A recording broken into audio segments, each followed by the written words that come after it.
A minute 14. Man in motion. Near side. Then he reverse it with Billingsley. Snap to Young. Drop back. Pressure from the edges. He throws to the near sideline. And it's intercepted. Kelly Ringo at the 21. Off he goes to the 40, to 50, to 45, to 35, to 30. The sideline breaks the tackle and the 10 to 5. Touchdown, Georgia. Friends, I've been studying this a very long time. And the natural fact is, the results are amazingly consistent. The conferences are the power structures. Now, these conferences battle each other for money and power and prestige. So does money equal power? Or does power equal money? Or does prestige garner any of it? So what are these factors? They go hand in hand. And we will follow them as one to understand this creature called college football. Now, there's many types of fans. You got traditional fans, the odd and even crowd, and the stat fetishers, and the football fans. They love all teams. They just want a good game. Well, a good game is always won. And then you have the big picture crowd. And there's more.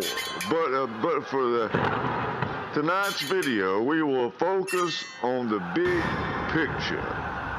And that's right down my alley, so stick around. And we're going to talk about the big picture in college football and the bigger picture than that. And I'll get to that later. When you say, well, General, what is the big picture? Well, you got to look at the programs, how they develop, and who's getting better, who's getting worse. Fortunately, this is right up my alley, as I said. There's a big picture. You have to talk about the transfer portal and the NIL situation. Now, we'll get into that, I promise. But we're going to leave a bigger picture than that. We have an extended lens here. That is required. Now, those things like the NIL and transfer portal, they may cause temporary shifts, but as always, everything returns to the mean. And what I mean is, you have to follow the money. And the rest and the results will be crystal clear. What are you saying, General? Are you saying to follow the money and you'll know who will win? Well, yes and no. You follow the power. Who has the power? Who decides the important things? When you know that, the important things will be known. Well, let's get right to it.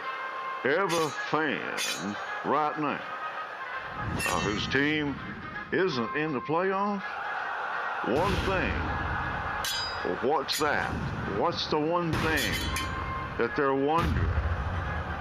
Well, we all know what it is. They're wondering when they're going to get good. And now, if your team isn't in the playoffs, now, how close are they? That's the measuring stick, see? Television. But General, we watched all of them teams that didn't make the playoffs. Did they fail? Well, according to television, they did. And TV has all the power. We'll talk later on that. Billingsley in motion goes back to the right side. Again, Price stands back, looks, throws. It's intercepted. Caught by the Bulldogs around the 20, up to the near side, the 25 to the 50, the 40, down the near sidelines, the 20 to the 15, to the 10, to the 5, is a touchdown. Georgia on their second interception of the night. Well, thank you kindly for joining us here. Television is the daddy. The massive amounts of money paid directly to conferences by television gives it a lot of power. How much power? Well, now first understand our rules here. We observe, not judge. So, if something could happen, then it might. And probably will if it involves money. It's a battle between money, power, and prestige. Now, all this money paid to the conferences directly give the conferences the next leg on the power of the chain of command, television, and then the conferences. Now, are they bedfellows? Are they enemies, or some variation of the two? If that's how you follow this out, you take the chain of command, one in power, and then on down the line, and understand how the pecking order works, and you can pretty much figure out what's going to happen next in college football. We're going to figure out, can television affect the outcome of a football game? Could it happen? We're going to talk about that. Our coulda, shoulda, woulda segment tonight, we're going to work on coulda television affect the ball game that you are watching? You think it's ever happened? Well, we'll see. Well, television might ruin college football. Well, that's bad. No, that's good.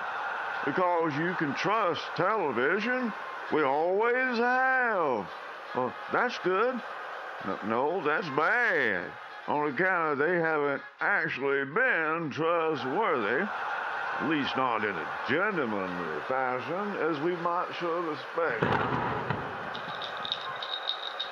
Well, speaking of trustworthy, coming up next to have the most trustworthy portion of our program, where we talk about coulda, shoulda, woulda. Yeah, sure, coulda, shoulda, woulda.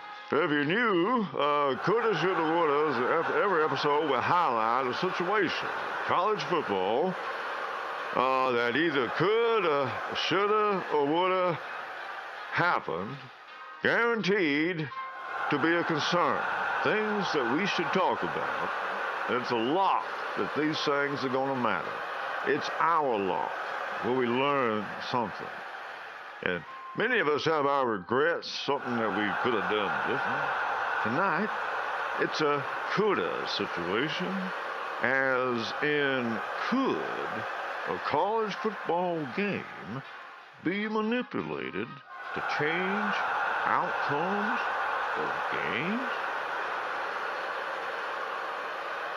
Well, the biggest question is, could a referee turn a loser into a winner, or vice versa? SEC officials are the employees of the SEC. Could a conference exert any influence on the outcome of a football game? Sounds like it's impossible to imagine. But they say penalties equal out. How many times has Alabama benefited from a penalty and won a big football game, even championships? A lot of teams can say that. Is that some conspiracy, or is it just the breaks? We happen to believe that there's a little more to it. I do have another video concerning that subject. Be sure to check into that. You know, have the picture showing up there. But anyways, if it's going to be manipulated, there's only one place it would start, and that would be with the officials. So how can we find out just how honest the zebras are? Well, that's what we got to find out next. We may have to stop right here because we wanted to find out if you could manipulate a football game, and we want to prove that we can. And we've already deduced the three main components: that college football is run by money, and money, which is television, supplies the money to the conferences, making the conferences indebted to the television networks for this volume of money. And now the conferences have the money and distribute it to the teams. Is there any way that this money, through the way power works and flows, is there any way that it's actually been able to manipulate things? And that's a real serious, in-depth kind of thing, and we are just beginning on that journey. So this is kind of like the first leg. We want to find out if there's any way, or if the games couldn't possibly be fixed. We want to find out which way it could go. And I say fix is not what I meant. What I meant was, can outside forces, whatever they might be, the NIL, recruiting, any number of things, could there be someone putting some pressure on someone who could change a football game? And we're going to talk about how it could actually happen. Well, all right then. This version of Coulda, Shoulda, Woulda has gone a little longer than we intended. We're going to take another opportunity to do a separate video to continue the study of, could college football be tampered with? Could the results be affected by outside influences other than football players on the field? Thanks for joining us, and be sure to look for that next video as we continue this very important topic. And go Dogs.